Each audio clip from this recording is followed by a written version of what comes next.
Doing episode 1, QTV. We got a good, interesting dude and an interesting story that we're going to talk about today and divulge into some different types of conversation. Let's see what we're talking about. My dog, what's your name? What up, QTV? My name Dante Greer. I'm 26. I was born in 99. My birthday coming up in a couple weeks. I turned 26 on the 27th of June. Alright, so like y'all just heard, it's the homie, Dante Greer. And we gonna dig into Dante Greer's story. Dante Greer, what are you doing today? Like, what are you searching for? What are you trying to find? Like, I go out through the day, just trying to maintain, keep water in my system, try to stay healthy.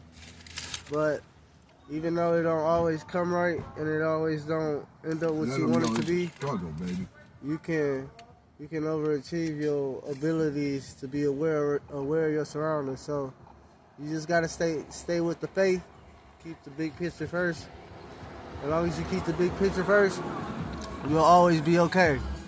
all right, great words of wisdom. But now that was not really the answer to the question I was asking. Let's get to the question. So, your story.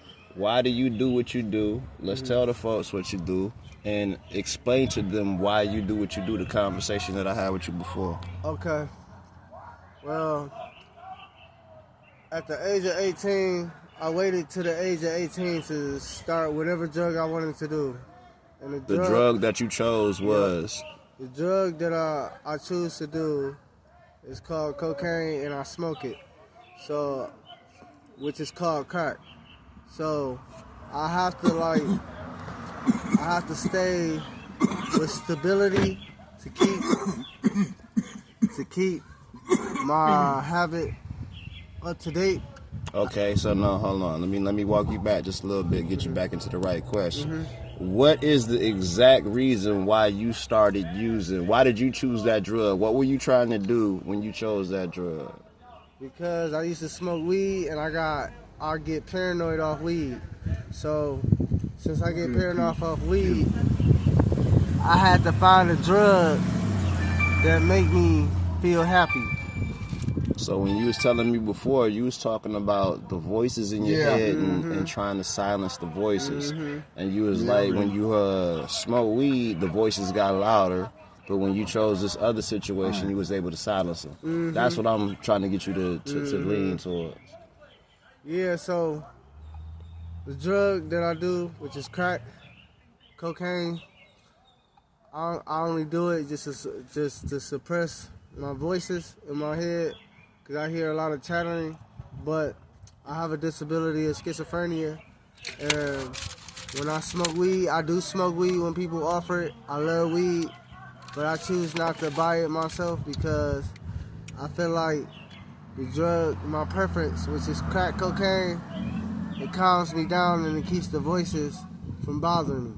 All right. So we got a good explanation on that. So now, if you could, my gangster, turn your face to the side so people can see the tattoo. Let me make sure I get it on camera. All right. So now, explain to the people like what that tattoo means to you and what it means for you. The tattoo means a lot to me because my mom is to represent my mom. On her birthday,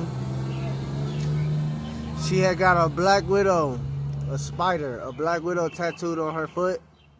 So I surprised her before she came home with a spider web. And I just wanted to get something that means something. Because, you know, a lot of people, they kind of have their own perception. So I wanted something that'll speak up. I wanted something that'll just make me feel better about myself. That'll mean something. So a connection between you and your mother. That's what you was chasing with the spider web, right? Now the connection with me and my mom, it's a good relationship. But my mom knows the drug that I do, so she doesn't comprehend with the drug I do.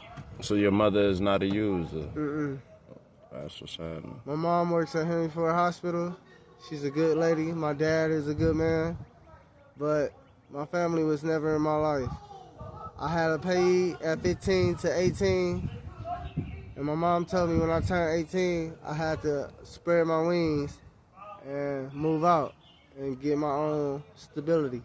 So what happened was, at the age of 18, I got me the most expensive house.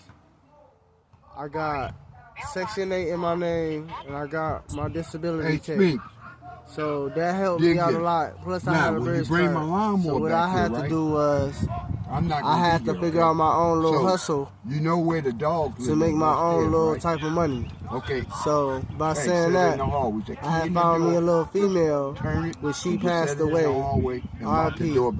She passed away, and I introduced her into the drug. And when I introduced her to the drug, she actually liked it. So we used her, which is, she had her own disability too, and she was able.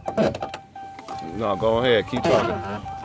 She was able to go to the ATM herself. Instead of me asking my mom for money since she's my payee, my girlfriend got to go to the ATM herself. So that was the extra income I had to support myself and my habits. Everything just won't start making noise.